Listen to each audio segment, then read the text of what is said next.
अंजलि त्यागी और स्वागत है आपका श्रोमणी टाइम्स न्यूज में। आइए रुक करते हैं खबरों की ओर।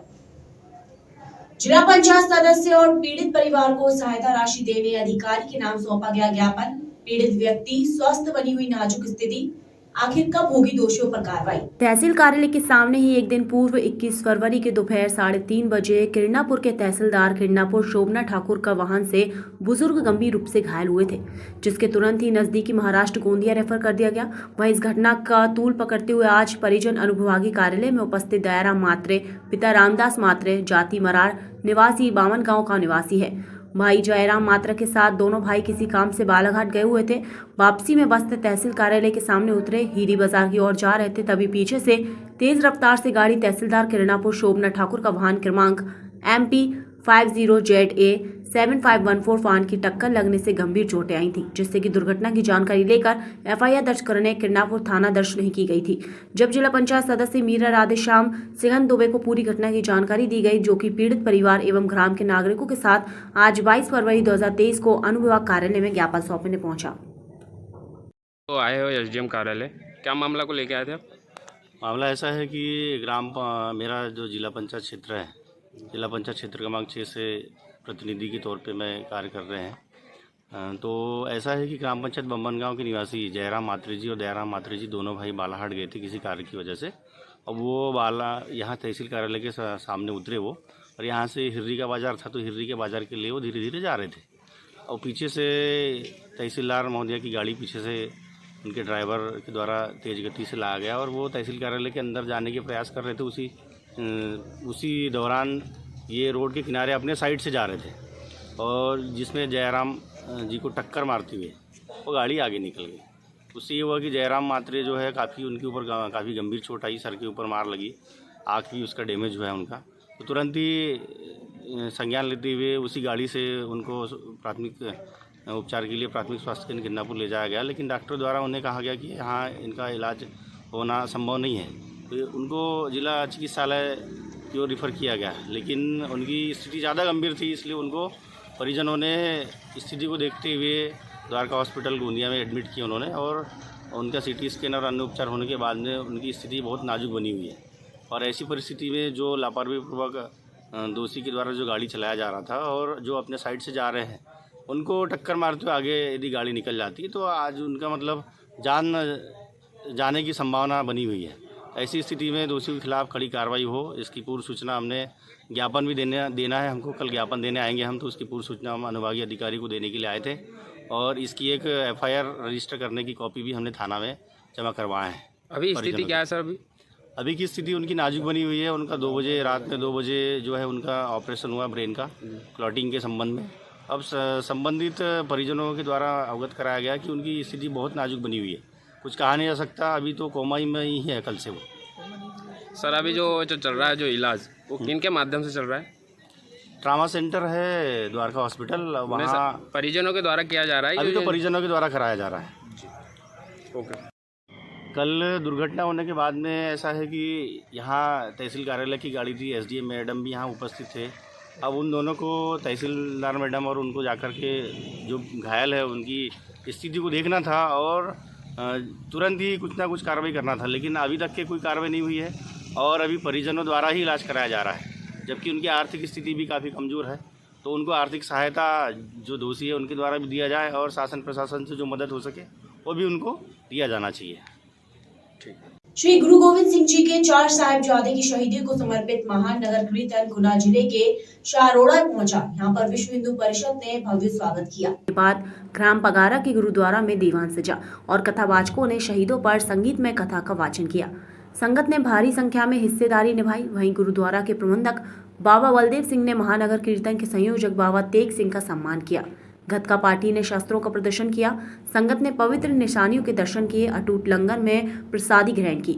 यहां से गुना के कैंट गुरुद्वारा, सिंह सभा गुरुद्वारा होते हुए गुरुद्वारा दल बाबा बिंदी चंद पहुंची। यहां भी भव्य स्वागत हुआ। इसके बाद गुरुद्वारा फतेहगढ़, रखपुरा, कुड़की होते हुए आज शाम को बंदा गुरुद्वारा पहुंचे।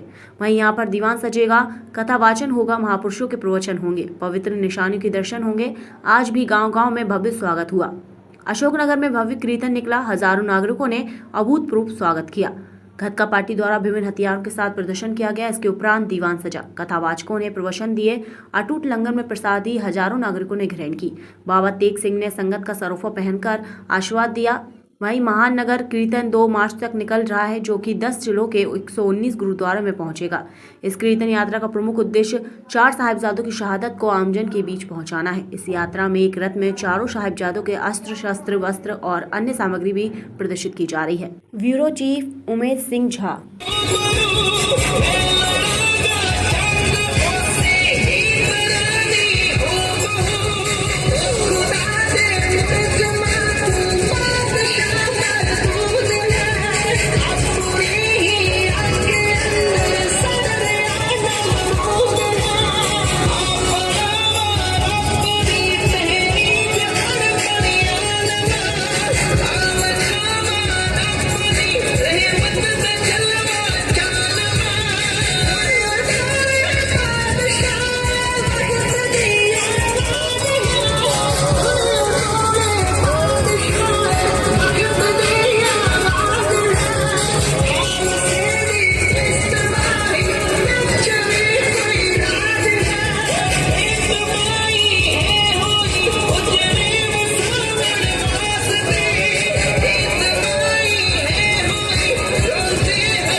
यात्रा आई और आप लोगों ने बहुत बहुत स्वागत किया।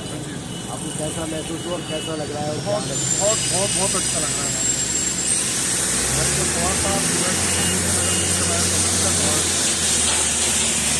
आनंद आ रहा है, बहुत ही। आप बोलना भी चाहते थे? अरे आप बस मैं ज़्यादा कुछ जानता नहीं।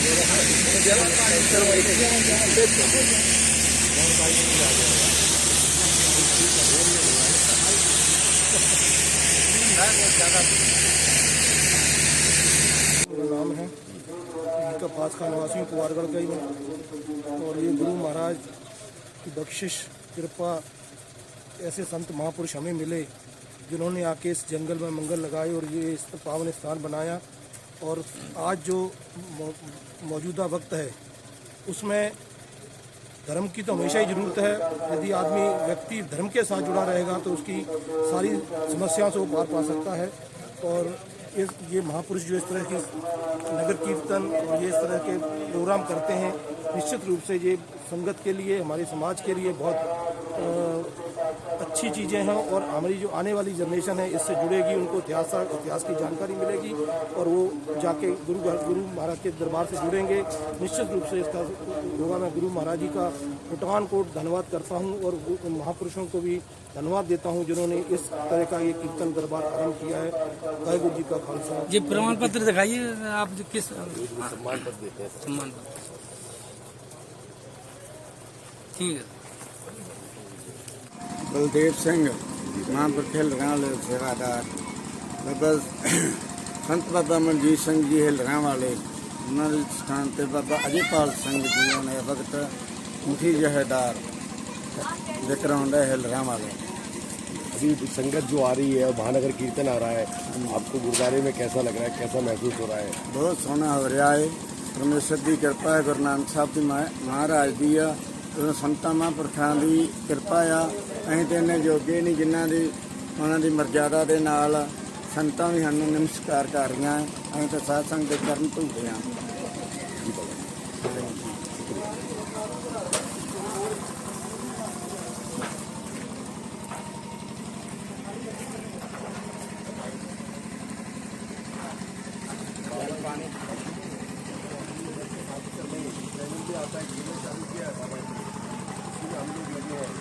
पूरे बगाना गुरुद्वारा और संगत को क्या आप कहना चाहते हैं, संदेश देना चाहते हैं? बस एक हो, सच्चाई पे मार्ग पर चले।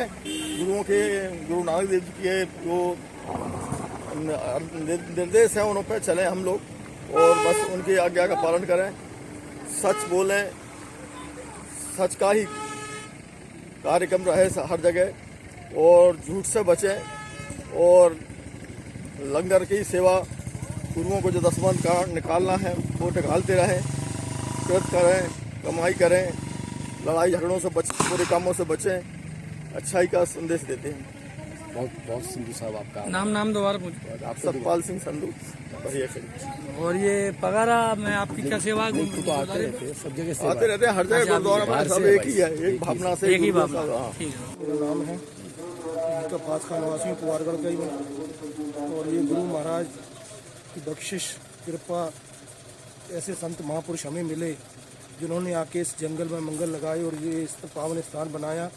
और आज जो मौजूदा वक्त है उसमें धर्म की तो हमेशा ही ज़रूरत है। यदि आदमी व्यक्ति धर्म के साथ जुड़ा रहेगा तो उसकी सारी समस्याओं से वो पार पा सकता है।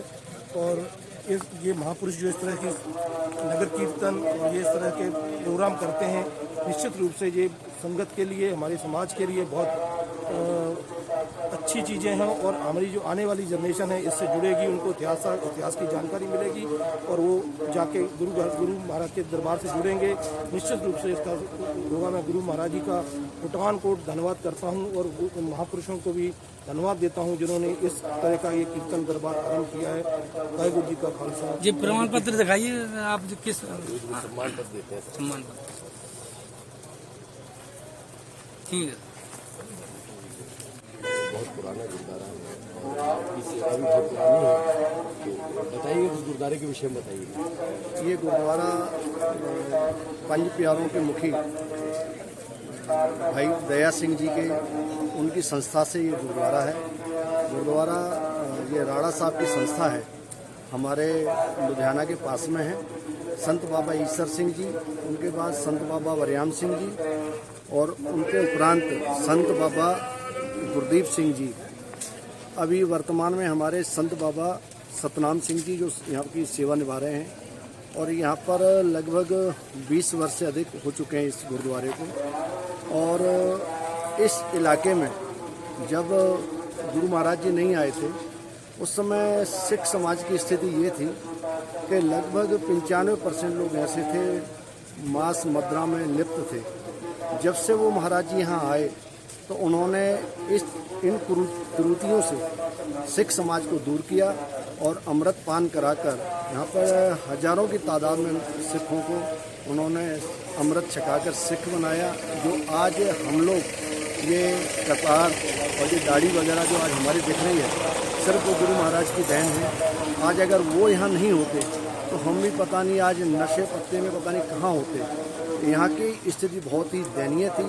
हम उन गुरु महाराज जी को बार बार नमन करते हैं, जिन्होंने हमको ये सही मार्ग दिखाया।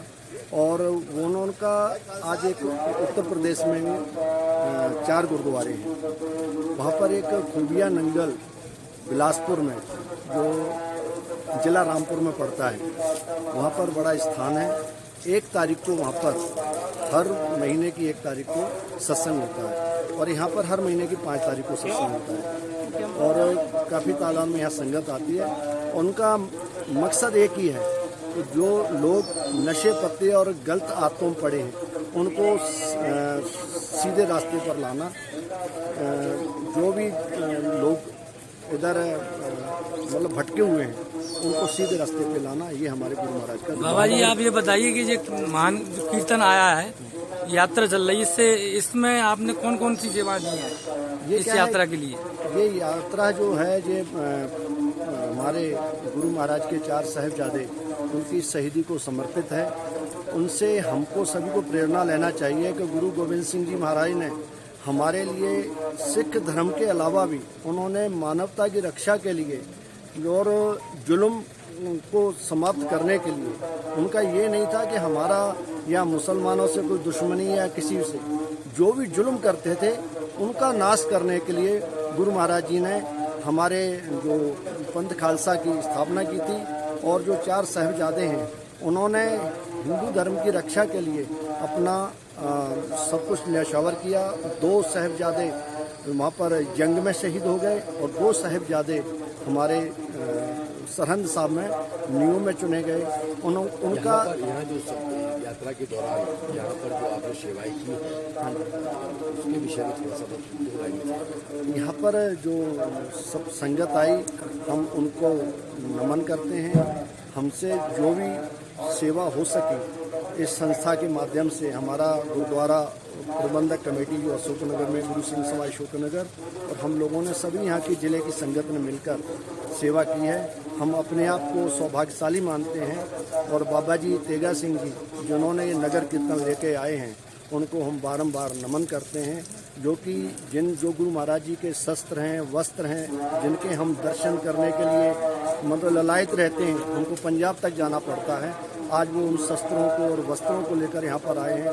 हम बाबा जी तेगा सिंह जी, संत बाबा कोला सिंह जी और इनकी जो संस्था सरहाली साहब संत बाबा तारा सिंह जी को बारंबार नमन करते हैं। उन्होंने जो एक उपराला किया, यहाँ तक प्रयास किया यहाँ की संगत को जोड़ने के लिए और इस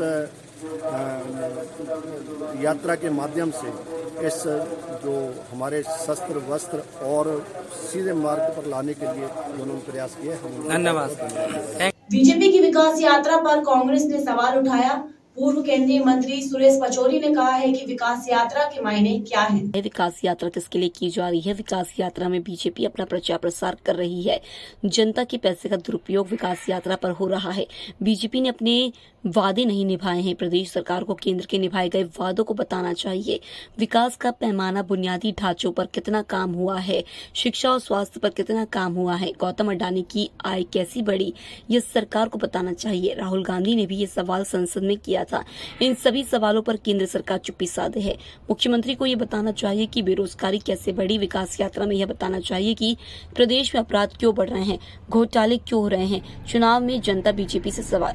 मुख्यमंत्री को ये बताना चाहिए कि बेरोजगारी कैसे बढ़ी। विकास यात्रा में यह बताना चाहिए कि प्रदेश में अपराध क्यों बढ़ रहे हैं, घोटाले क्यों हो रहे हैं। चुनाव में जनता बीजेपी से सवाल पूछे कि विकास प्रदेश का नहीं, बीजेपी के नेता और कार्यकर्ताओं का हो रहा है। वो बताते कि किसानों को उनकी पैदावार का मिनिमम सपोर्ट प्राइस क्यों नहीं मिल पा रहा है, नौजवान फांसी के तख्ते पर क्यों झूल रहे हैं, महिलाएं अपने आप को असुरक्षित महसूस क्यों कर रही हैं। NCERB के आंकड़ों के अनुसार प्रदेश में महिलाओं, बालिकाओं, बच्चों पर अत्याचार सर्वाधिक क्यों है। प्रदेश कुपोषण के मामले में देश में नंबर 1 क्यों है। ये आंकड़े हमारे नहीं है, ये तो सरकारी आंकड़े। केंद्र सरकार की बात को लें तो वो बताएं कि जब प्रदेश के साथ सौतेला व्यवहार केंद्र सरकार क्यों कर रही है। ये तो डबल इंजन की सरकार है। कई मदों में जो पैसा आना था आयुष्मान योजना या अन्य योजनाओं के अंतर्गत, उसका लाभ प्रदेश की जनता को नहीं मिला, बल्कि वो फंड का डायवर्शन हो गया। किस मद में ये पैसा गया। आए दिन स्वास्थ्य विभाग के घोटाले आप सब पत्रकार बंधुओं के जरिए हमें पढ़ने में मिलते हैं। चाहे नर्सिंग घोटाला हो, चाहे पेपर लीक घोटाला हो, चाहे वेपम घोटाला हो, चाहे ई टेंडर घोटाला हो। तो ये सरकार तो घोटालों की सरकार बन गई है। विकास यात्रा में बताते, प्रश्न ये है इनके बताने के बाद। भोपाल के कोलार इलाके में पुरानी रंजिश को लेकर 2 आरोपियों ने युवक पर कट्टे से फायर कर दिया। युवक के पैर में गोली लगने से वे घायल हो गया। उसे अस्पताल में भर्ती कराया गया है। पुलिस ने एक संदिग्ध को हिरासत में लिया है। पुलिस के मुताबिक दामखेड़ा कोलार निवासी हर्ष विछेले ने पुलिस को बताया कि मंगलवार रात करीब 12:15 बजे वहां मां की दवाई लेने के लिए सरधम पुलिया के पास मेडिकल स्टोर गया हुआ था। वापस लौटते समय पुलिया के पास टूटे हुए शौचालय की तरफ जाकर टॉयलेट करने लगा। इसी बीच आरोपी हरीश प्रजापति और उसका भाई गोलू प्रजापति बाइक से आए। गोलू गाड़ी पर बैठा रहा और हरीश ने बाइक से उतरकर हर्ष पर फायर कर दिया। गोली हर्ष के बाएं पैर में लगी। घटना के बाद हर्ष को जेके अस्पताल पहुंचाया गया, जहां उसका इलाज चल रहा है। अस्पताल की सूचना पर पहुंची पुलिस ने मामला दर्ज कर आरोपियों की धरपकड़ शुरू की। पुलिस ने एक आरोपी को हिरासत में लिया है। वहीं पुलिस को पूरा मामला संदिग्ध लग रहा है। पुलिस दूसरे एंगल से भी मामले की जांच कर रही है। इसके लिए घटना स्थल के पास के सीसीटीवी कैमरों को खंगाला जा रहा है। बताया जा रहा है कि पूर्व में हर्ष के दोस्त रोहित मालवीय का कोई विवाद हुआ था, जिसमें हरीश चश्मदीद गवाह था। इस मामले में हत्या के प्रयास का मामला शाहपुरा थाने में दर्ज हुआ था। बुधवार को मामले की सुनवाई थी। ग्राम पंचायत विरोधा चढ़ा भ्रष्टाचारी की ओर। कई शिकायतों के बाद भी प्रशासन एक्शन में आया। विरोधा पंचायत की बात करें तो महाराष्ट्र की सीमा से लगे आखिरी और पहली पंचायतें हैं और यहाँ की राजनीति भी सबसे अलग है। युवाओं से लेकर तो बुजुर्ग तक कहता है कि मेरी आवाज सुनो। पूर्व सरपंच देव सिंह वार्डले द्वारा बताया गया कि फर्जी बिल निकालकर पैसों का दुरुपयोग किया। जिले की आखिरी पंचायत होने पर इस और प्रशासन का ध्यान इस और नहीं जाता है। पंचायत के 10 मेंबरों ग्रामीणों द्वारा जानकारी दी गई। बुरहानपुर ब्यूरो विनोद लोड़े। फिलहाल खबरों में बस इतना ही। बने रहिए शिरोमणि टाइम्स न्यूज के साथ। नमस्कार।